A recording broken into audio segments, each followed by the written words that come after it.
Hello everyone. आज की video में हम आपके लिए लेके आए हैं समावयवता का टॉपिक, जिसे हम इंग्लिश में कहते हैं आइसोमेरिज्म। और पहले हम इसकी डेफिनेशन देखेंगे, उसके बाद हमने इसे कितने पार्ट्स में डिवाइड किया है हम उसे स्टडी करेंगे। तो सबसे पहले हमें पता होना चाहिए समावयवता क्या होती है। तो हम उसे एक डेफिनेशन के तौर पे हम देख सकते हैं। क्या है कि जब दो या दो से अधिक यौगिक या फिर कार्बनिक यौगिकों के अणुसूत्र यानी मॉलिक्यूलर फॉर्मूला तो सेम हो और उनके गुणों में भिन्नता हो, या फिर हम कह सकते हैं उनके संरचना सूत्र या स्ट्रक्चर अलग अलग हों, तो ऐसे यौगिकों को समावयवी और इस घटना को या फिर इस गुण को समावयवता कहते हैं। समावयवता को मुख्य रूप से दो पार्ट्स में डिवाइड किया है। नंबर 1 संरचनात्मक समावयवता, जिसे हम स्ट्रक्चरल आइसोमेरिज्म कहते हैं। दूसरा है त्रिविम समावयवता, जिसे स्टीरियो आइसोमेरिज्म कह देते हैं। संरचनात्मक समावयवता को भी 5 पार्ट्स में डिवाइड किया गया है, जिसमें फर्स्ट है श्रृंखला समावयवता, जिसे हम इंग्लिश में कहते हैं चेन आइसोमेरिज्म। दूसरा है स्थान समावयवता, इसे हम पोजीशन आइसोमेरिज्म के नाम से जानते हैं। थर्ड है क्रियात्मक समावयवता, ये होता है फंक्शनल आइसोमेरिज्म। और फोर्थ है इसमें मध्यावयवता, जिसे हम इंग्लिश में क्या कह देते हैं मेटामेरिज्म। और नंबर 4 है चलावयवता, जिसे ट्यूटोमेरिज्म के नाम से हम जानते हैं। तो ये 5 पार्ट्स हो गए किसके, संरचनात्मक समावयवता के। इसके बाद दूसरा है हमारा त्रिविम समावयवता, जिसे स्टीरियो आइसोमेरिज्म के नाम से जानते हैं, और उसे भी हमने 2 पार्ट्स में डिवाइड किया है। नंबर 1 है प्रकाशिक समावयवता, जिसे ऑप्टिकल आइसोमेरिज्म कह देते हैं, और दूसरा है ज्यामितीय समावयवता, और इसे हम जानते हैं जियोमेट्रिकल आइसोमेरिज्म के नाम से। तो ये पार्ट्स हैं, और ये एक छोटा टॉपिक है हमारा, ज़्यादा बड़ा नहीं है, और इन्हें हम 1 बाय 1 अब सीखेंगे। संरचनात्मक समावयवता में पहला जो है इसका पार्ट वो है श्रृंखला समावयवता। श्रृंखला मतलब चेन, यानी जो हाइड्रोकार्बन होगा उसकी चेन में कुछ डिफरेंस देखने को मिलेगा। इसे एक डेफिनेशन के बेस पे देख सकते हैं हम। जब दो या दो से अधिक यौगिकों के अणुसूत्र समान तथा संरचना सूत्र या फिर श्रृंखलाएं अलग अलग हों, तब उस प्रकार की समावयवता को हम श्रृंखला समावयवता कह देते हैं। इसे हम एक उदाहरण के द्वारा समझ सकते हैं। श्रृंखला समावयवता के लिए हम एक उदाहरण ले सकते हैं नॉर्मल ब्यूटेन, और दूसरा एग्जाम्पल है इसका आइसोब्यूटेन।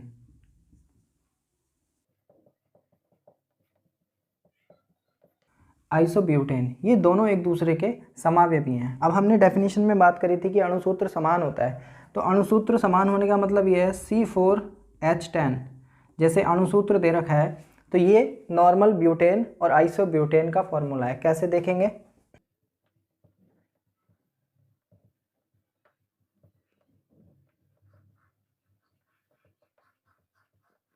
यहाँ पे ये नॉर्मल ब्यूटेन है और ये आइसोब्यूटेन है। यहाँ पे दोनों में अणुसूत्र यानी कार्बन और हाइड्रोजनों की संख्या समान है, मगर इनकी चेन में जो एक सीधी चेन बन रही है यहाँ पे साइड चेन में आ गया है, यानी चेन में यानी श्रृंखला में एक अंतर है। इसीलिए ये एक दूसरे के दोनों क्या हैं, श्रृंखला समावयवी। और इनके इस गुण को या फिर इस घटना को, इस फिनोमिना को हम क्या कह देते हैं, श्रृंखला समावयवता। दूसरा स्थान समावयवता। स्थान समावयवता में क्या होता है कि दो कार्बनिक यौगिकों में कोई एक ऐसा क्रियात्मक समूह जो अपना प्लेस चेंज करता हो, पोजीशन चेंज करता हो, उस प्रकार के यौगिकों में कौन सी समावयवता होती है, स्थान समावयवता। जैसे एक एग्जाम्पल है प्रोपेन 1 ऑल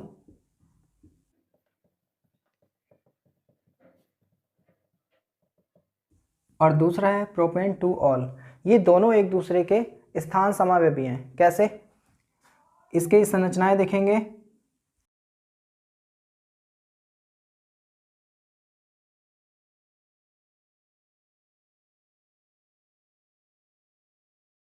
यहाँ पे जो क्रियात्मक समूह है OH, उसका स्थान चेंज हुआ है, उसकी पोजीशन चेंज हुई है। यहाँ नंबर 1 पे था, इसे नंबरिंग अगर करें 1 2 3, यहाँ पहले नंबर पे, और यहाँ पे 1 2 3, यहाँ दूसरे नंबर पे आ रखा है। तो इसलिए हम इन्हें क्या कह देते हैं, एक दूसरे के स्थान समावयवी कह देते हैं, और इसे हम पोजीशन आइसोमेरिज्म के नाम से भी जानते हैं। थर्ड है क्रियात्मक समावयवता। क्रियात्मक समावयवता क्या होती है? ऐसे कार्बनिक यौगिक जिनमें अणुसूत्र तो समान होते हैं मगर उनमें जुड़ने वाले क्रियात्मक समूह भिन्न भिन्न हो सकते हैं। ये इसकी डेफिनेशन है। इसका एक एग्जाम्पल ले सकते हैं हम, एथिल अल्कोहल और die Maithil ether.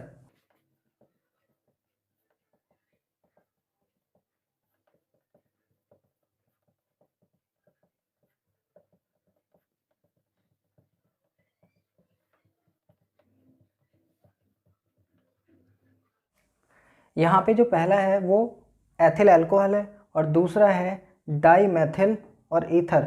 Ether group जुड़ा हुआ है। यहाँ पे अणुसूत्र समान है दोनों का।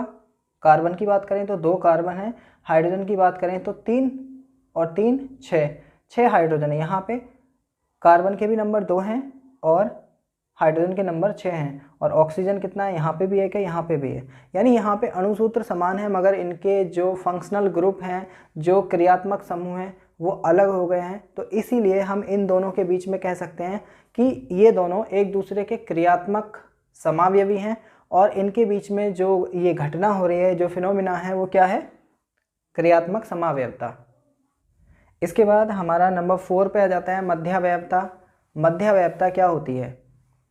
कार्बनिक यौगिकों के अंदर एक ऐसी प्रॉपर्टी जिसके अंदर अणुसूत्र मॉलिक्यूलर फार्मूला सेम मगर उनके जो क्रियात्मक समूह होता है वो बीच में ही इधर उधर घूमता रहता है।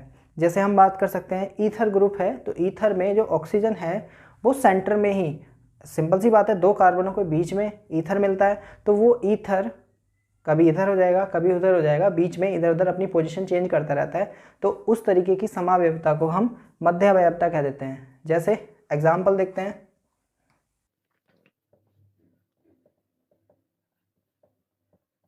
Diethyl ether,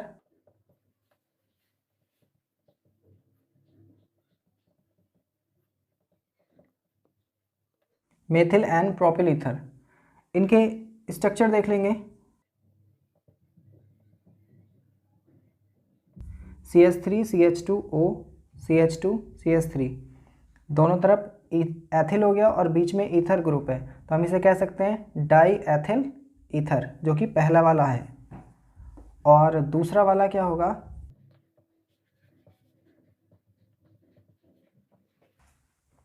CH3O CH2 CH2 CH3। यहाँ पे मेथिल और एन प्रोपिल, 3 के लिए एन प्रोपिल लगेगा और एक नॉर्मल चेन है इसलिए एन प्रोपिल, और इसके लिए लगा देंगे हम ईथर। तो ये दोनों एक दूसरे के मध्यावयवी कहलाएंगे। क्यों? क्योंकि इसमें जो ऑक्सीजन की पोजीशन है वो बीच में ही कहीं पे चेंज हो रही है, मतलब इसमें बीच बीच में चेंज हो रही है। तो हम इसे कह सकते हैं कि यहाँ पे मध्यावयवता है, जो इनके अंदर फिनोमिना चल रहा है वो मध्यावयवता है। साथ ही साथ अगर हम देखें इनका जो अणुसूत्र है वो भी समान है। कैसे? यहाँ पे कार्बन देखेंगे 1 2 3 4, 4 कार्बन है। दूसरे वाले में देखेंगे 1 2 3 4, 4 ही कार्बन नीचे वाले में। हाइड्रोजन को काउंट करेंगे, H3 हो गया 3 और 2 5 और 2 7 और 3 10। और यहाँ पे देखें 3 और 2 5 और 2 7 और 3 10। हाइड्रोजन का नंबर कितना हो गया? 10, और ऑक्सीजन यहाँ पे दोनों जगह क्या है? 1 है। इसके बाद हमारा जो संरचनात्मक समावयवता है उसका लास्ट पॉइंट बचा है 5। इसे हम चलावयवता के नाम से जानते हैं। और चलावयवता क्या होती है? जब 2 संरचनात्मक समावयवी एक दूसरे में परिवर्तित होते रहते हैं तो ऐसी समावयवता को हम चलावयवता के नाम से जानते हैं, ट्यूटोमेरिज्म के नाम से जानते हैं। चलावयवता को एक एग्जाम्पल से हम समझ सकते हैं और एग्जाम्पल होगा हमारा, जैसे हाइड्रोजन साइनाइड और हाइड्रोजन आइसोसाइनाइड हैं। ये दोनों एक दूसरे के चलावयवी हैं। और चलावयवी क्यों हैं? क्योंकि इनके अणुसूत्र समान हैं मगर इनके संरचना सूत्र में अंतर आता है। और वो अंतर क्या होता है? H सिंगल बॉन्ड C और ट्रिपल बॉन्ड N, ये हाइड्रोजन साइनाइड का हो गया। और इसी की जगह अगर हम हाइड्रोजन आइसोसाइनाइड की बात करें तो H सिंगल बॉन्ड N और यहाँ पे एक कोऑर्डिनेशन बॉन्ड बन जाता है। इस तरीके से ये जुड़ जाते हैं। तो ये चलावयवता का उदाहरण है।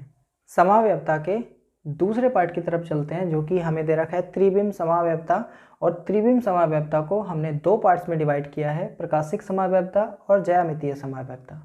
तो प्रकाशिक समावयवता क्या होती है? कार्बनिक यौगिकों के ऐसे यौगिक जिनके भौतिक और रासायनिक गुण तो समान होते हैं, परंतु उनका अगर हम व्यवहार देखें समतल ध्रुवित प्रकाश के अकॉर्डिंग, तो वो भिन्न भिन्न होता है। जैसे हम एक बात करें लैक्टिक एसिड, लैक्टिक एसिड का फॉर्मूला होता है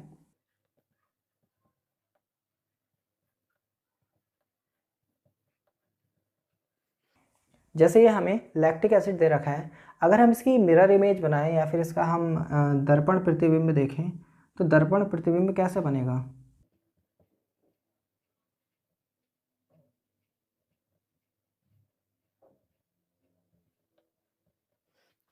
इस तरीके से ये दर्पण प्रतिबिंब बनेगा। तो ये दोनों जो हैं एक दूसरे के प्रकाशिक समावयवी कहलाएंगे। हम लिख सकते हैं, इसका नाम लिख सकते हैं लैक्टिक एसिड। त्रिविम समावयवता का दूसरा पार्ट है ज्यामितीय समावयवता। और ज्यामितीय समावयवता क्या होती है? कार्बनिक यौगिकों का ऐसा गुण, या फिर हम कह सकते हैं कार्बनिक यौगिकों के ऐसे यौगिक जिनके अंदर डबल बॉन्ड पाए जाते हैं, वो इस तरीके की समावयवता को प्रदर्शित कर सकते हैं।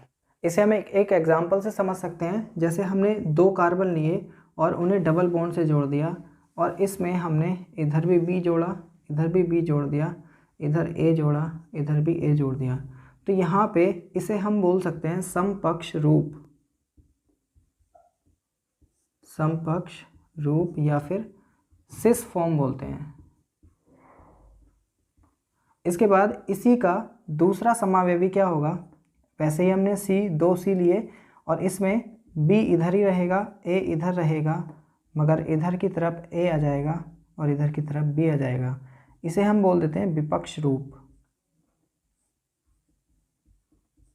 या फिर ट्रांसफॉर्म।